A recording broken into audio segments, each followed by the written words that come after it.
modern day people don't have a sense of how damaged we humans are. Yeah. So if you don't have a sense to which degree it is, you can aspire for things that you're innately made to have, such, let's say, this is a man channel. We know some women listen, and a lot of people are looking for some kind of partnership, which is organic and natural. And both parties are confronted to the fact that it's extremely difficult. So there's a deep yearning because it's natural. It's like I yearn for water when I'm thirsty. So as a man, I yearn to have a female partnership, and vice versa. Of course, it's a different feeling, but nevertheless, it's polar. But I don't think people realize to which extent humanity is damaged, how much the man himself is damaged, and how the woman herself is damaged. And that's exactly what the unconscious does. It protects you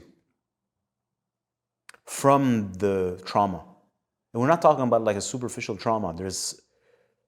Listen, if we asked humanity, what's your history? People don't know. Well, that's particular. Or few people know. And it's more hearsay and stories than anything else. To such an extent that a bunch of psychopaths can come and say you're the byproduct of chance. Your life is insignificant. You're in the middle of nowhere, floating, going towards nowhere. And people are so confused because they have literally, the word is no roots, that they can buy into such a lie, which by just observation and a basic self-feeling, what are you talking about? You're crazy. It's like a scientist saying, oh, how could you prove that you're alive? I'm fucking alive. What kind of stupid question is that? Only if you're not rooted can then your mind start invent stuff.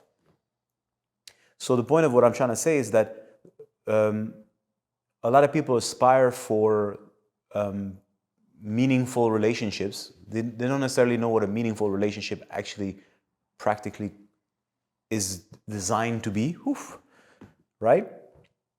But nevertheless, they yearn for it, which is natural, like a thirsty person yearns for water, needs water, wants water. But again, and I'm repeating this because it's super important, people don't understand to which extent humanity is traumatized. So let's use the Garden of Eden story. Once upon a time, so we can argue when it happens, the Jewish people would say 6,000-7,000 years ago, something like this, right? So that's a long time ago. Some supreme trauma happened, right? Like, let's say you have your father gives you rules and you break those rules and he literally kicks you out of his house. But you're totally unprepared, have no experience, no knowledge, no intelligence, no capacity to deal with the reality of the world outside. Well, that's technically, we can use the Adam and Eve story as, now I'm really at the surface, right? More on this, check out the thousands of videos I have on this subject. So this is traumatic. A lot of different views of looking at life say something similar to this. For the Indians and the so-called Hindu tradition, they speak that time is divided in ages. This is Kali Yuga. Some people will say no, but let's say that it is. And Kali Yuga would represent the upside downness of Dharma. Everything's upside down. In order to be able to grasp or fathom what upside down means, you would have to know what upside up means first to understand that your shirt is upside down. So already there, you don't even know what natural is to recognize how fucked up the world is. But you kind of have a sense over the past 30, 40 years, 10 years, 5 years, you already see how some adjective that says bad things are happening, it's like degrading, shit is happening, right? But anyways, going back to their philosophy, this is the time where the world is literally upside down. And the so-called Hindus share a lot of stories, so they share of a different time, let's say a different age before, and they speak about things that when we listen today, it's like fiction. Whether it's true or not is irrelevant, but they're trying to paint a picture of a different time where human beings interacted with the gods with a small g. And all people were connected, and there was an understanding, and life was much grander. The consciousness of the realization of the reality in which we live was so much bigger. And these ancient technologies, this is in the Hindu text, they had spaceships and things that when your average stubborn, stuck-up masturbator listens to, says, yes, empire, maintain, you know those people, right? So I'm not saying it's true or untrue. I don't care. It's, what are they saying? They're saying once upon a time, years, thousands, hundreds of years. We can't even. Well, we could date if you study Jyotish, right? The point is, some time ago, before this age, humanity was different, living a very different kind of experience. Then you have those who are genuine scientists in this modern age who study geology and sociology and what do they say? Some 10, 12, 11,000 years ago, there was a huge disaster on Earth, which wiped out humanity as we once knew it. And these people were the ones who created the pyramids, which are such advanced technologies and nobody understands them today. You wouldn't be able to recreate this, right? So people say this is primitive, we can do better today. No, it's not the point. The point is you wouldn't be able to do that. So even though you have supreme technologies today in 2023, you wouldn't know how to do that. The fact that you could do something else, it's not a question. The fact is you wouldn't know how to replicate that.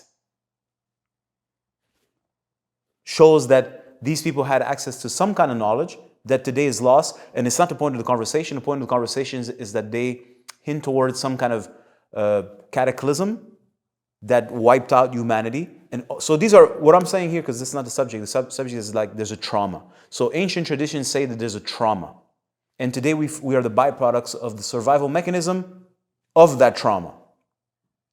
All this to say that today people have no sense of how traumatized they are internally. And they aspire for something that is humane, deep in your humanity, but they don't understand how fucked up you, she, we are. Now some people, and shout out to them, decide that they have a sense of that, so they want to start doing some kind of work. Work, what I mean, a healing work, like remove shit. So they do. And all kinds of methods emerge and whatnot, and this is a whole other conversation we'll have on my other channel, which is gets deep into the science of healing and whatnot. It's not the point right now. But the point is, well, how deep does that hole actually go? So if you dig this much out of infinity, does that mean anything? If you dig this much out of infinity, does that change anything? And that's kind of the implications of the concept of Kali Yuga. That means the rabbit hole goes really fucking deep. So how many people in the world today, I think if we could speak to people aged, I don't know, let's say 15 to 55, I even know 60-year-olds who want to find a mate, right? Because they never found one. So they're kind of stuck in time. It's like a basic human need. Now, how it's transformed and what you fantasize about, that's not the subject, right? So everybody aspires to this. How many people are willing to do the necessary work that our current times require in order for those spaceships to actually work?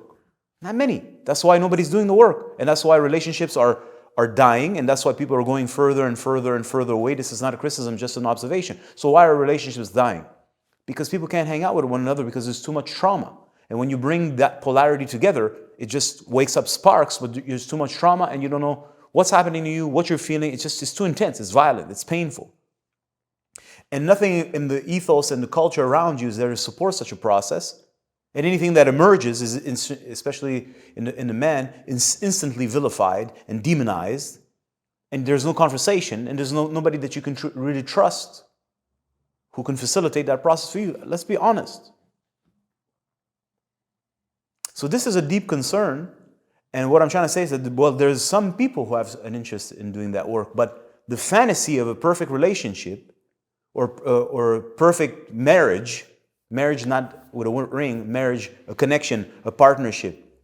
It's a dream. Because the reality of our times, that's not what's possible, unless you stay at the surface. Well, if you stay at the surface, you're going to be bored. It's going to work for some time, then you're going to be bored, and then your mind is going to wander, and you're going to end up hurting each other, even if you try not to hurt each other, because the relationship is not fulfilling its fundamental, what it's supposed to do. Sometimes it's easier to just talk dumb. Yes, you see what I'm trying to say? So this is a great. I don't know. I see this. I see people. I know a lot of people. They want a relation, But then when they're confronted to the reality, we've spoken about this before, the relationship confronts you to how traumatized you are. You're broken. And people don't want to accept that. It's hard. I understand. It's understandable. But remember, your entire psyche is there to protect you from that trauma. So how many people really want to navigate there? Now, it's becoming a fad, and people they go to Tulum and they do breath work.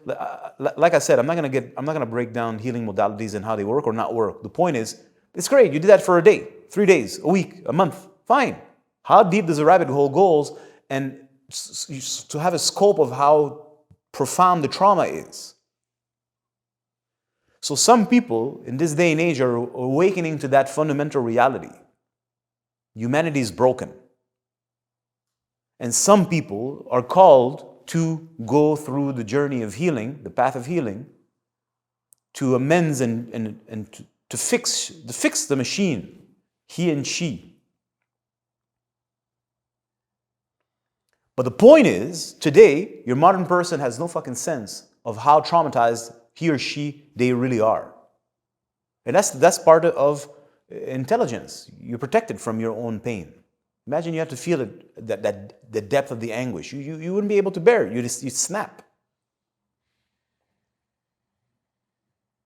So, to dream about it is one thing, to go onto that journey is another thing, and then to continue and persist on that journey is a third thing. Because it's really quite something. And more importantly, there's not really any points of references. There's only the stories that you watch and they're in movies, and these are not based in any way, shape, or form in reality. And then when you actually go through the process, then all your energies start to be put in motion. Yeah, but there's a lot of stuff there, and nothing is as you think or expect or quote unquote want. Nothing. And that's where the issue really lies. Let's use women as an example. She coming in and all she has is a list of what she wants. The fact that it's not like that angers her at the deepest level, because she's like, why don't I have what I want? Yeah, but who says that exists? Who says that what you want is real? Maybe what you want is constructed in your fantasies. Not many people are interested in reality. Well, what's the dynamic between a man and a woman actually about? So I've said this many times on the channel. The only way that you can understand a man and a woman is that there's a greater picture, a macro picture, and that's called dharma. That means the living rhythm, pulsating rhythm of life. Well, already it requires that. Without this, then there's nothing overseeing that in which both are embedded. So then all you have is this person and that person. And there's nothing what's the connection? It's our love. That's a concept. Well, we're looking for love. That's a concept. How do you know God unless you've seen God? It's only an idea, only your imagination. How do you know love unless you've had love? Oh, I've had moments. How do you know that was love? Once I took ecstasy, I was fucking in bliss. How do I know that that's bliss unless I have another kind of experience, or I know somebody who's had both who says, this is shit, dude, you're confused. Come here. You don't know what you don't know. Ain't that true? So that's where the challenge comes, because everybody comes with their concepts, and I can appreciate their concepts. I can appreciate the idealism of it. And it's like, yes, but then you're confronted with reality. Like, I want to build a nice house. I want it to be beautiful. I want it to be by the ocean. I want to have nice big windows. And I want the breeze to come through. And I want to have nice curtains that just flow into the wind. And then I want to, when you enter, there's an open space. And then there's like a Moroccan salon. It's looking dope. And I can hang out there. And then there's like a stair, but everything is open. Right? Great. Then you got to do it. The difference between the dream and the reality, well, now you have to find a land. Let's forget money, right? Then you have to dig shit. What do you know what you're going to find when you're going to dig? Who knows? Maybe there's going to be like rocks that you can't break. Maybe you don't know how to, like, you understand how, like, it's the dream and the reality. The dream is a personal metaverse. It's concocted by your own past experiences, what you've consumed from the television, and it's a personal world that you project yourself in. You call it truth because it's an ideal. But that ideal it generally has literally nothing to do with reality. But you now go there to seek refuge, to have a certain kind of sensation. When you're now confronted to the reality, and I'm not saying that the truth of of a marriage between a man and a woman, marriage meaning a connection, partnership, isn't blissful, delightful, and divine. Yeah, but divinity is not your concept of it. Bliss is not what MDMA gives you. But that's what you want because that's all you know. So you have to, you, the man and the woman, have to forsake that fantasy to go towards reality. And sometimes, this is what the man of my dreams and whatnot, the fantasies, they can join their fantasies together. It's like connecting crypto networks. This blockchain, that block, then you put a link in the middle and it links them both so that it's like fluid. Yeah, but what has to do with reality? Nothing. It's not rooted in reality. That's what I'm trying to say. So listen, people do what they got to do to survive. Sometimes I can get nervous. I'm not nervous. I'm going to tell you off because you're an asshole and you're an idiot. And I have to tell you, I'm not in the mood today. But people got to do what they got to do to survive. And there's an intelligence to it. And as a medicine man or as an engineer who studies how shit works, I understand this, I respect that, I sympathize with this. But what do you want to do? Well, we can harmonize that world to the best. If they want to harmonize it, we can help or harmonize it. It's still not reality. Now, if a person seeks reality because these kinds of bubbles don't fulfill them, they don't get high, now what are you going to do? You have to find in you a deeper place that is ready to forsake this paradise for the total unknown, which you deeply unconsciously know is hell. I have to get down to earth, and everybody knows that earth is a fucking hell. Everybody wants to act like it's paradise. Everybody knows, besides those who want to lie to themselves, that this place is fucking hell. I'm not saying it's supposed to be hell, I'm saying it's currently hell. It's a goddamn mess. There is nothing works. Everything is a conflict. Everybody knows that. Inside of your own self, all there is conflict. Remember, you're shielded from your reality via the protection mechanism of the psyche. And it's the same in the world outside.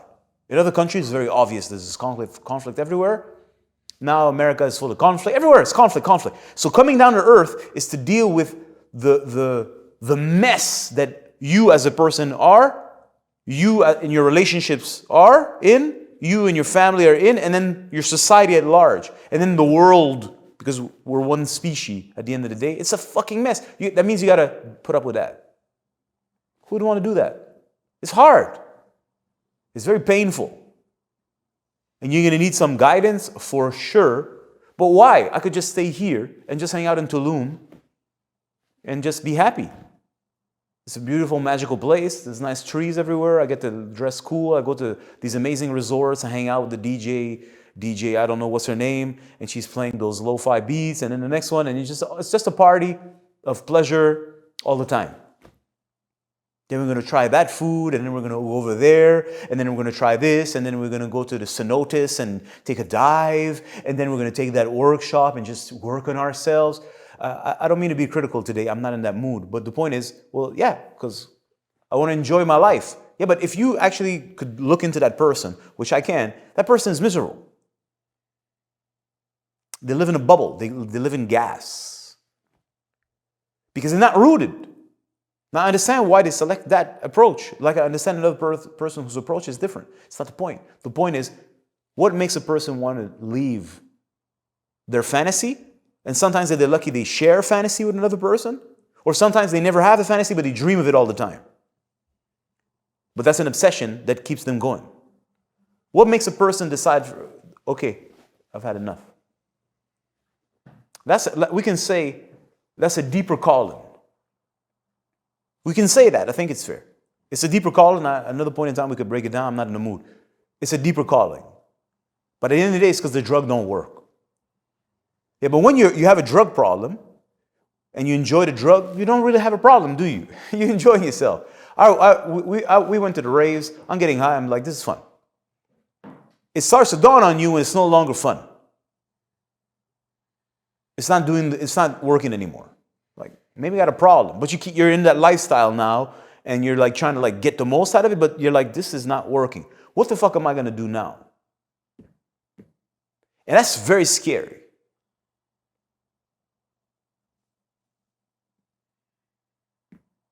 So the calling it generates a lot of fear, doesn't it? Where is that going to take me? I have no idea. Literally. But it's going to take me away from this little bubble, and I feel safe in that bubble, even though I may be unhappy. I'm safe somehow. I'm immune.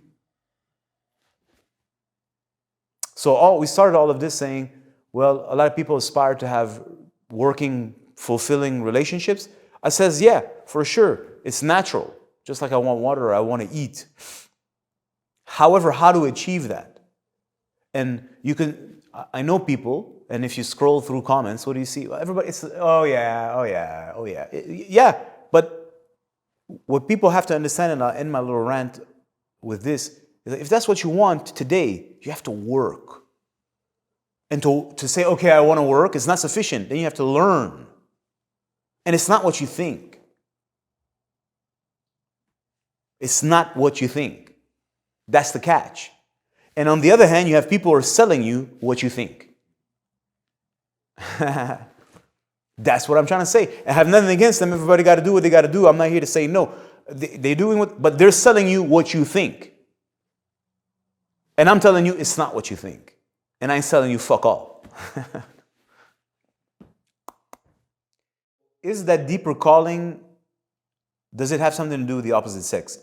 Perhaps the experience of it comes as the opposite sex. But what I'm going to say today is that, nah, it's not about the opposite sex. It's about, I want something I'm missing. And you can associate that easily to the opposite sex. You can associate that to quote unquote God or something that's great. It's what you're missing. If you're sensitive to your body and something's missing in your body, you start to feel like I need something. Right? So if you're sane and your mind is not covered with junk and you're connected and your parents are connected, you would instinctively know what you're missing and just go get it. So in the same way, but with a human being, and there's a deeper need, but it's buried under so much shit. It's been cultured for thousands of years. Everything around you is making you sick and confused. You don't understand what it is you seek. You don't understand it. It's not mental. Like I told you. Listen, at some point I discovered some people, they don't know they're thirsty.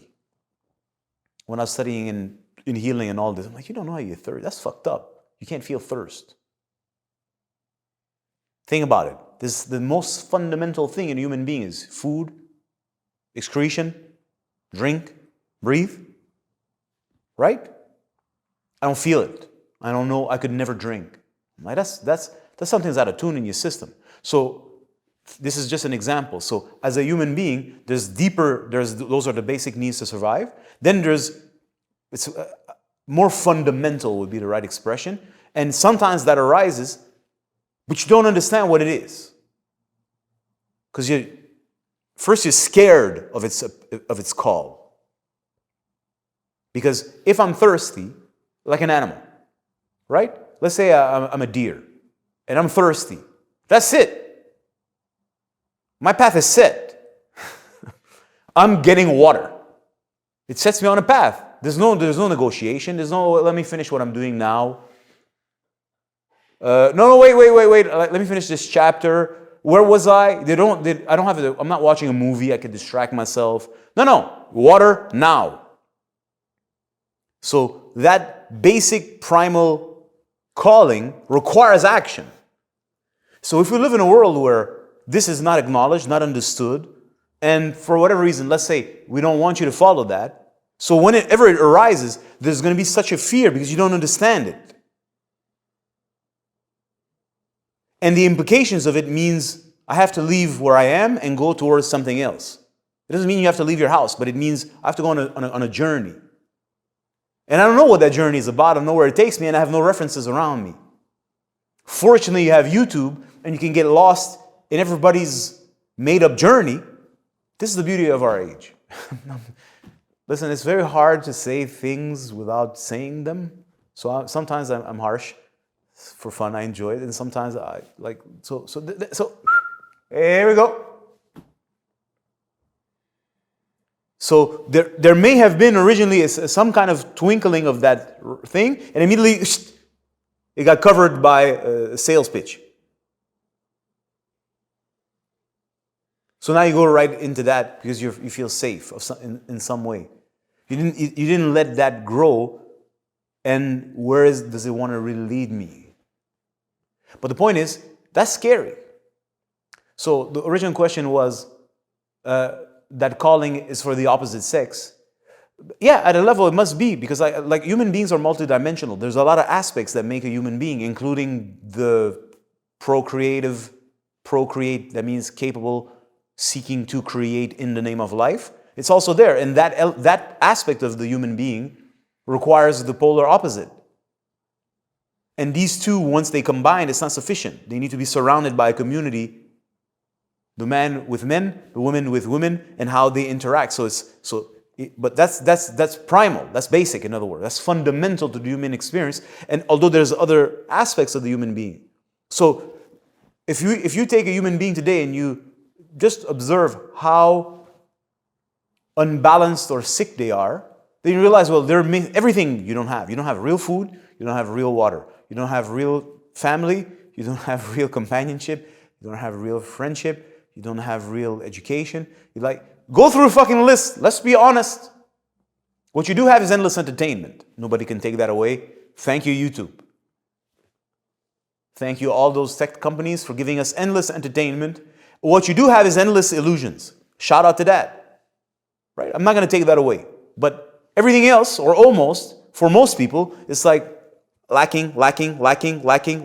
So imagine you're lacking in everything, including good nutrition, including good air. And all this lacking comes together. It's like a mashup. And imagine that would be awakened for 1 second at the same time.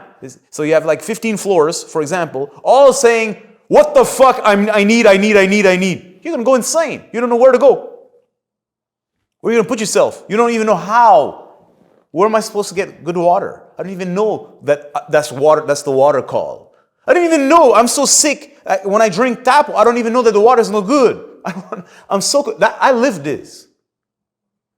Like, you wake up and you're so dumb, you don't realize to which extent you're dumb. That's why I laugh at jackers, you fuckers, because I was one of yous, much smarter and more handsome. But that's not the point. Like, that means confused. You're so confused you don't understand how confused you are. It's not even... You can't even fathom how off you are. Every aspect of your life, it's upside down. And you barely feel it. And if you're fortunate, that's why I said there's like something that awakens. Why it's awakened? Another conversation. But now look at the implications of the awakening of that. I've seen many people who were in similar positions than me, especially guys in their early 20s. I think it's fundamental to men. My father told me the same thing. He lived this at some point. So I saw them. So we were like in a particular zone in our lives, in a transition between one phase and the next. And I guess in those transitions, you have space to ponder. And people would panic and get scared because what that implies, considering how ignorant you are and that you're surrounding, and this is a pre-internet era, which I even think is better than today because we didn't know, but there's nobody telling us shit. Right? So we kind of stuck with what we're feeling. I can't even fill my imagination with ideas. They give me the impression that I have a sense of what's going on. That's not even available. So we could almost argue that that's better. It's certainly not worse, although you could think. So you're now confronted with the awakening of this distress, the perception of the distress, and the realization that, like, I have no idea.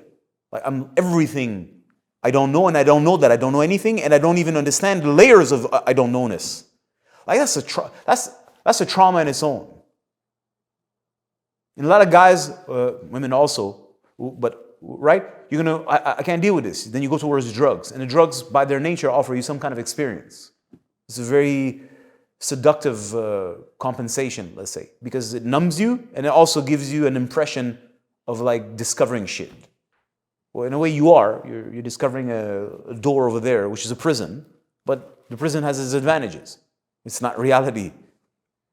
And anyways, you have experiences. that are outside of the like everyday, you know, like hell.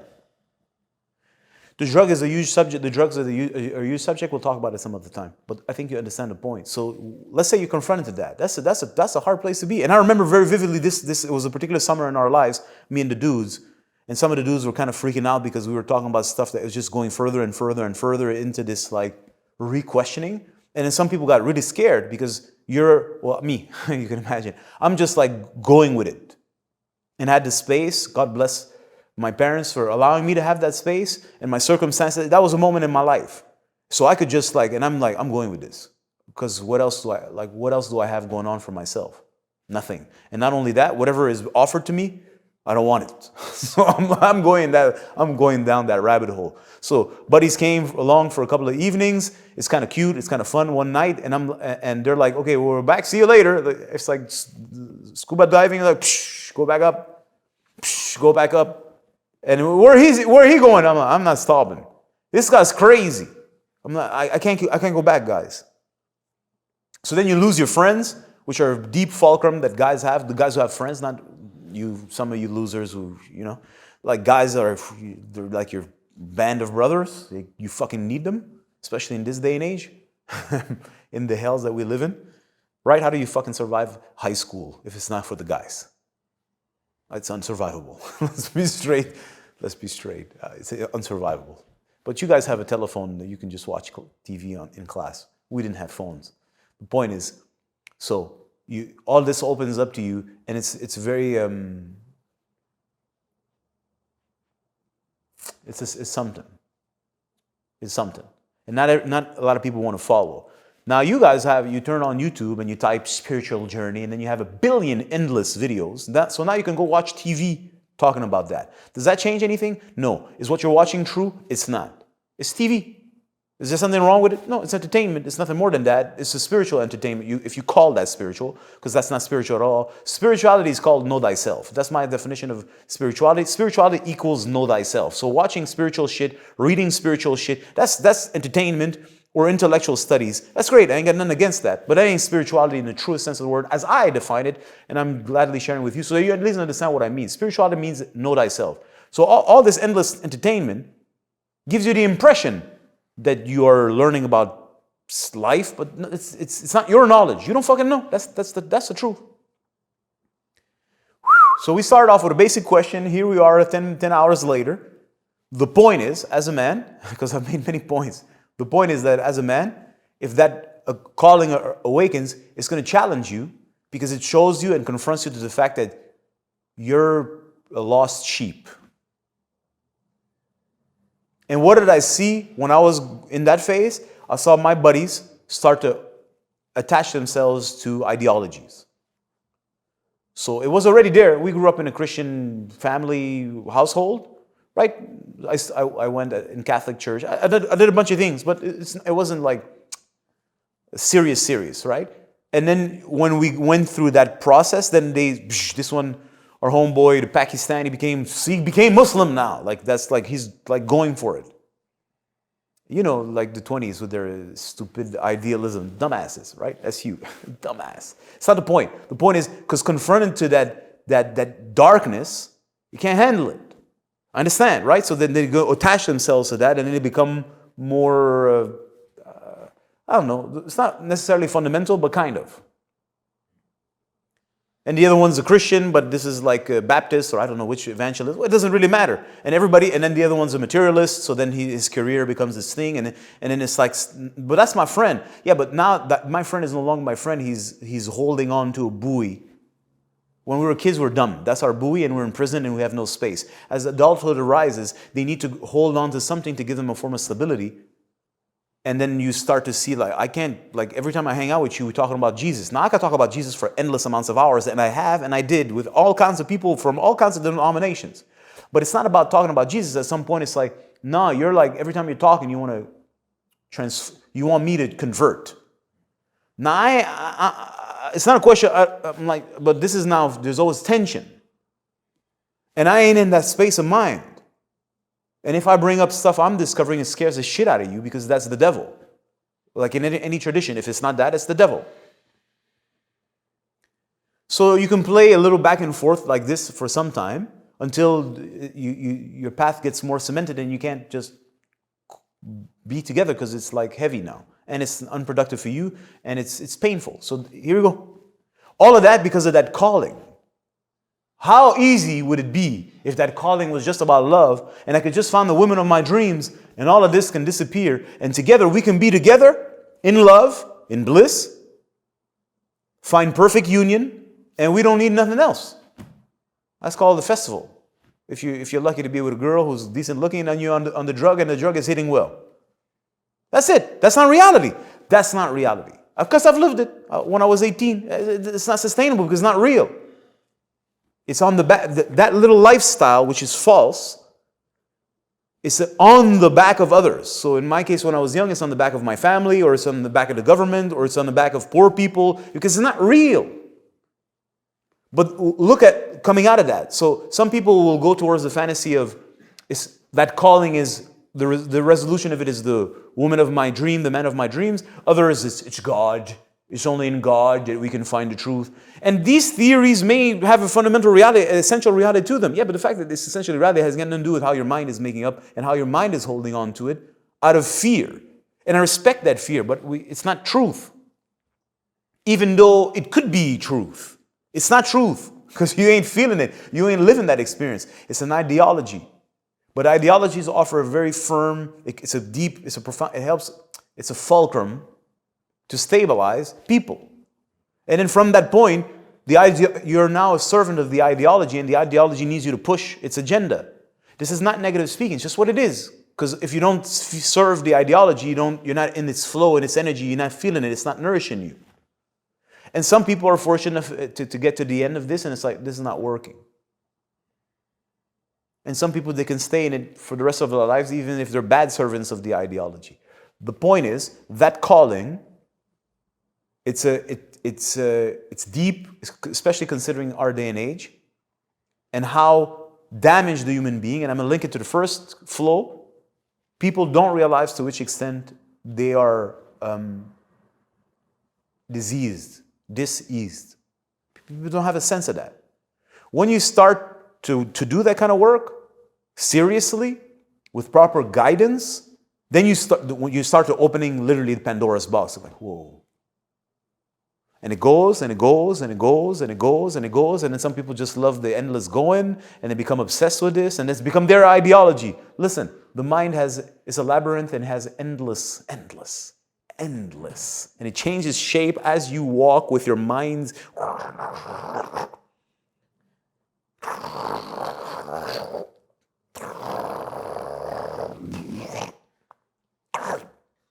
Here. This is why I insist on saying there's no such thing as studying yoga or healing without guidance.